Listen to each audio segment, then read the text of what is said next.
যে সতর্কতাগুলো যদি আপনারা মেনে চলেন বা ওই স্টুডেন্ট বা তাদের অভিভাবকরা মেনে চলে, তাহলে এই যে ধরনের অসাধু চক্র এই পিছন থেকে কাজ করে এই সংগঠন এই অ্যাসোসিয়েশনকে আর এই শিল্পকে প্রশ্নবিদ্ধ করছে, তাদেরকে আমরা প্রতিরোধ করতে সক্ষম হব।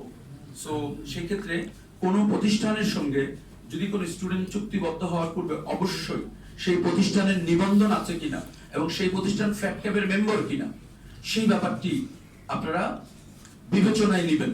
যদি কোনো স্টুডেন্ট ফ্যাটক্যাবে থাকার পরেও কোনো প্রতিষ্ঠান কোনো স্টুডেন্ট সেই প্রতিষ্ঠানের মাধ্যমে ক্ষতিগ্রস্ত হয়, ইনশাআল্লাহ ফ্যাটক্যাব সেই স্টুডেন্টের পাশে দাঁড়িয়ে, সেই অভিভাবক পাশে দাঁড়িয়ে তার এই সমস্যার সমাধানের জন্য সর্বোত্তম চেষ্টা করবে এবং তার বিদেশ যাওয়ার ক্ষেত্রে যেসব সহযোগিতা বা তার ফাইন্যান্সিয়াল যে নিশ্চয়তা সেগুলো প্রদান করবে ইনশাআল্লাহ। বিশ্ববিদ্যালয়ের টিউশন ফি যেটা খুবই গুরুত্বপূর্ণ ব্যাপার, আমাদের দেশে অনেক ক্ষেত্রে আমি শুনে থাকি, আমার এই কনসালটেন্সি ক্ষেত্রে আমার বয়স হচ্ছে 20 বছর এবং আমি প্রথম বছর থেকে এই অ্যাসোসিয়েশনের মেম্বার হিসেবে আমি নিজেকে নিয়োজিত রেখেছি এবং আজকে আমি এটার নির্বাচিত প্রেসিডেন্ট। বিষয় হচ্ছে, যদি একজন স্টুডেন্ট টিউশন ফিসটা ব্যাংকের থ্রু দিয়ে স্টুডেন্ট ফাইল ওপেন করে ইউনিভার্সিটি প্রেরণ করে, ওই স্টুডেন্ট ক্ষতিগ্রস্ত হওয়ার কোনো সম্ভাবনা নাই।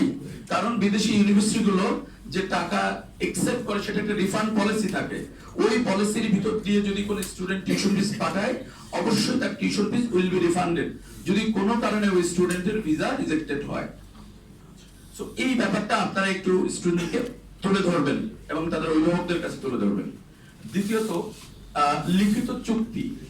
সেরপর আপনারা একটা প্রতিষ্ঠানের কাছে গিয়েছেন বা স্টুডেন্ট একটা প্রতিষ্ঠানের কাছে গিয়েছে, ওই প্রতিষ্ঠান তাদের সাথে কোনো চুক্তি আছে কিনা যে ভিসা হলে আমাকে একটা সার্ভিস ফিস দিতে হবে, দিলে কত টাকা দিতে হবে, কতটুকু টিউশন ফিস পেমেন্ট করতে হবে, কত টাকা এমবেসি ফিস আছে, একটা স্বচ্ছ ধারণা জানে ওই স্টুডেন্ট শুরু থেকে একটা কন্ট্রাক্টের মাধ্যমে যাতে প্রণয়ন করে, সেক্ষেত্রে ওই স্টুডেন্টের ক্ষতিগ্রস্ত হওয়ার কোনো সম্ভাবনা থাকবে না।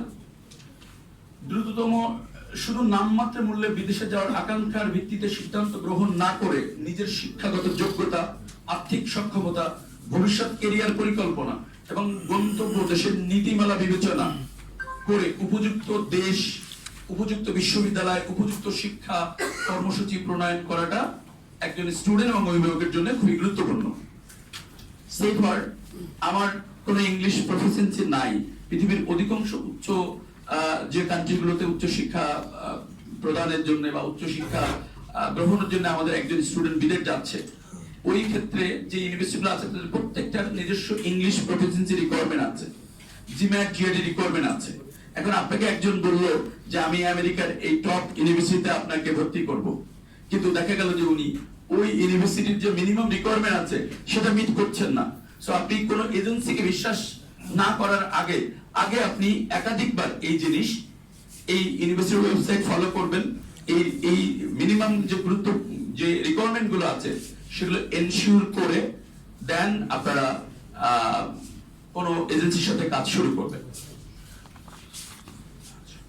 সো এই পরামর্শগুলো আমাদের সকল শিক্ষার্থী এবং অভিভাবকবৃন্দের প্রতি থাকবে। বৈদেশিক উচ্চশিক্ষা পরামর্শদানের ক্ষেত্রে সুশাসন ও পেশাগত মান নিশ্চিত করতে ফ্যাটক্যাব নিম্নোক্ত বিষয়গুলোকে সর্বোচ্চ অগ্রাধিকার দিচ্ছে। এই খাতে আমরা ফ্যাটক্যাব স্বচ্ছতা, জবাবদিহিতা ও নৈতিক মানদণ্ড প্রতিষ্ঠা করার নিরলস পরিশ্রম আমরা করে যাচ্ছি। সদস্য প্রতিষ্ঠানগুলোর জন্য প্রণীত আচরণবিধি কঠোরভাবে আমরা অনুসরণ ও তদারক করে যাচ্ছি।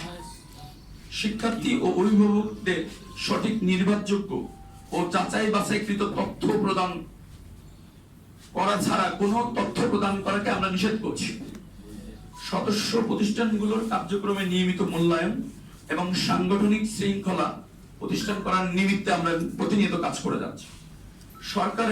সরকার, বিশ্ববিদ্যালয়, বিদেশি দূতাবাস, শিক্ষা প্রতিষ্ঠান এবং সংশ্লিষ্ট অংশীদারদের সাথে জোরদার একটা সমন্বয় করে আমরা আমাদের এই কার্যক্রম পরিচালনা করে যাচ্ছি।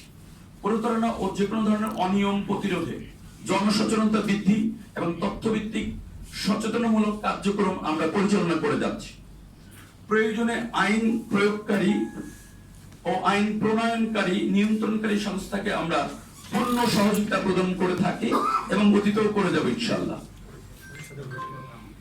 এবং ভবিষ্যতে আমরা এটা করে যাব।